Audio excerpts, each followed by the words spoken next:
teria que haver nos Estados Unidos um sistema que impusesse, através do Estado, a imposição dos seus dogmas, desrespeitando a liberdade de consciência das pessoas. A pergunta é, como que isso poderia ser possível? Alguém aqui poderia imaginar que nós chegaríamos ao ponto de uma coisa como essa, de as pessoas serem ameaçadas para fazer determinadas coisas, para acreditar em determinadas coisas, e serem punidas caso não fossem nessa direção? A revelação nos diz que isso ocorrerá quando a igreja protestante apostatada buscar o apoio do poder civil para impor os seus decretos sobre as pessoas. E quando elas desrespeitarem a consciência, estarão agindo de modo tão intolerante como agiu o papado na Idade Média. Aqui é que se forma a imagem da primeira besta. É criar um sistema que limite as características essenciais, que imite as características essenciais da primeira besta. As igrejas protestantes se unirão nos pontos que já lhes são comuns para pressionar o poder civil, tirando das pessoas a liberdade de consciência, impondo seus decretos, impondo seus dogmas. Como que elas vão fazer isso? Elas vão recorrer ao Estado para apoiar suas instituições religiosas, e ao agirem assim estarão imitando o papado. Perceba a próxima citação também de O Grande Conflito, na sequência do que ela diz. Quando as principais igrejas dos Estados Unidos, e nós estamos falando da maior nação protestante do planeta, a maior nação cristã do planeta, quando as principais igrejas dos Estados Unidos, ligando-se em pontos de doutrinas que lhes são comuns, influenciarem o Estado para que imponha seus decretos e lhes apoie as instituições, a América do Norte protestante terá então formado uma imagem da hierarquia romana, e a aplicação de penas civis aos seus dissidentes será o resultado inevitável. Entenda, meu irmão, decreto dominical é coisa de protestante no fim da história humana, não é coisa de católico. Diferente de muitos conceitos que nós temos absorvido ao longo de uma vida. Sim, a Igreja Católica trouxe para o cristianismo estes elementos pagãos, mas essa imposição civil de natureza universal é coisa de protestante, é coisa de crente. Essa é a grande reviravolta da profecia, que nos choca profundamente. Como isso? Como o protestantismo, que surge especialmente no século XVI, fundamentado na liberdade de consciência e de culto, se tornará tão semelhante ao papado que é inimigo da liberdade de consciência. Essa é a grande reviravolta da profecia que deixa todo mundo de queixo caído. E aqui você não pode perder o fio da meada. São as igrejas protestantes norte-americanas que se unirão entre si em pontos de doutrina comum. Esse é o movimento ecumênico. Eles não precisam concordar em tudo. Eles não precisam fechar questão em todos os pontos de doutrina, mas existem pontos da doutrina que lhes são comuns, e já será o suficiente para eles se unirem nessa aliança. Isso será compartilhado em outros lugares do mundo. Como você sabe, é muita moda imitar os Estados Unidos. Mas o sinal para os que creem é quando isso acontecer aqui nos Estados Unidos, ironicamente. Mas eu e você não podemos esquecer que isso precisa ser aprovado no Congresso Nacional. E aqui a gente tem que desmistificar um conceito muito difundido, mas que é no mínimo ingênuo. Como é que se formula uma lei? Pela vontade de um presidente? Não. O presidente, na função que ele exerce, ele é refém do Congresso, e você sabe disso, você acompanha a política. Tanto aqui quanto no Brasil, nas democracias, o presidente é refém do que acontece no Congresso, as duas casas legislativas, a Câmara dos Deputados e o Senado, que formam o Congresso. Isso precisa vir de lá. Ainda que o presidente tenha um grande poder no rumo das coisas, não é por sua vontade direta que isso vai acontecer. E a questão toda é, temos que olhar para o Congresso. É necessário, numa democracia, que se promulgue a lei no Congresso Nacional. Perceba, porque a serva do Senhor também disse algo a esse respeito. Olha, a citação é de Eventos Finais, página 133. Quando nossa nação, ela está falando dos Estados Unidos, em suas assembleias legislativas, promulgar leis que restringam a consciência das pessoas quanto aos seus privilégios religiosos, impondo a observância do domingo e exercendo poder opressor contra os que guardam o sábado do sétimo dia, a lei de Deus será por todos os efeitos invalidada em nosso país. E olha o que ela diz: e a apostasia nacional será seguida de ruína nacional. Você sabe que houve um movimento de leis dominicais na década de 80 do século XIX, que buscava promulgar decretos dominicais. A esse respeito, Ellen White também tem algo a nos dizer. Mesmo livro, página 125, diz assim: o movimento dominical está agora, ela está falando viva, década de 80, século XIX, 1880, década de 1880, agora abrindo caminho nas trevas. Os líderes encobrem a verdadeira questão e muitos que se unem ao movimento não percebem para onde propende a tendência oculta. Eles estão agindo como cegos.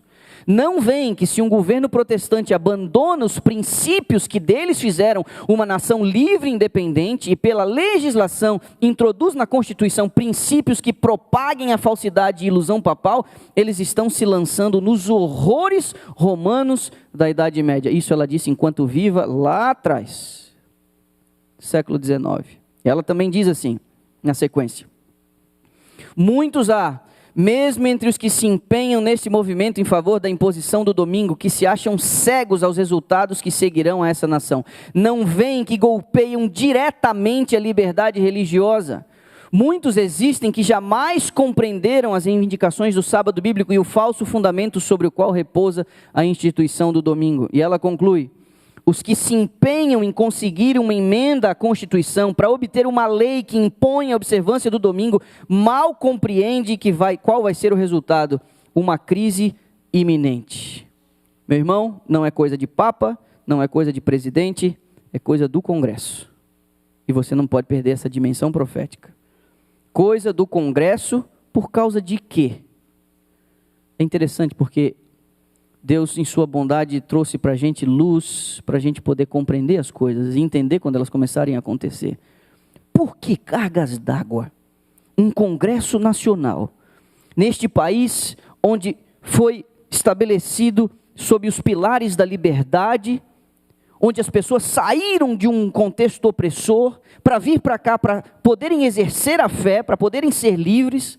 Muito mais do que a exploração de um novo mundo, era conseguir viver de acordo com sua fé. Como que foi parar desse jeito? A ponto de a profecia indicar que este país vai trair os pilares que o construíram, a ponto de restringirem a liberdade de consciência das pessoas. Como que foi parar desse jeito? Ela nos dá uma pista. Eu vou lhe dizer, algumas dessas coisas não faziam o menor sentido para mim alguns anos atrás. O menor sentido. Mas olha o que ela diz, página 578 do livro Grande Conflito. A corrupção política está destruindo o amor à justiça e a consideração para com a verdade. E mesmo na livre América do Norte, governantes e legisladores, a fim de conseguir o favor do público, cederão ao pedido popular de uma lei que imponha a observância do domingo. Eu destaco aqui apoio popular, pressão popular. Você consegue perceber o quebra-cabeça se montando? Nós estamos numa crise moral tão grande, tão grande, tão grande, que o povo vai pressionar o Congresso para que haja uma mudança de caráter religioso na Constituição, uma emenda na Constituição.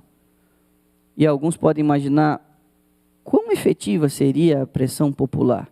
Meu irmão, na última eleição presidencial nós vimos aqui acontecendo uma coisa realmente inimaginável. Eu não sou ingênuo de entrar na questão aqui direita, esquerda, azul ou vermelho. Eu não sou besta de entrar nisso. O meu papel é ajudar a igreja a compreender que o plano de Deus está em desenvolvimento.